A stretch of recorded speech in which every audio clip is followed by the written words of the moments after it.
আমদানিকৃত বিভিন্ন ধরনের ফলে ব্যবহার করা হয় উচ্চমানের কীটনাশক।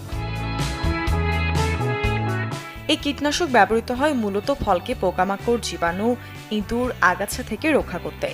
তবে এসব কীটনাশক মারাত্মক ক্ষতিকর। দীর্ঘদিন কীটনাশকযুক্ত খাবার খেলে কিডনি, লিভার এবং স্নায়ুতন্ত্রের বিভিন্ন স্বাস্থ্য ঝুঁকি বেড়ে যায়।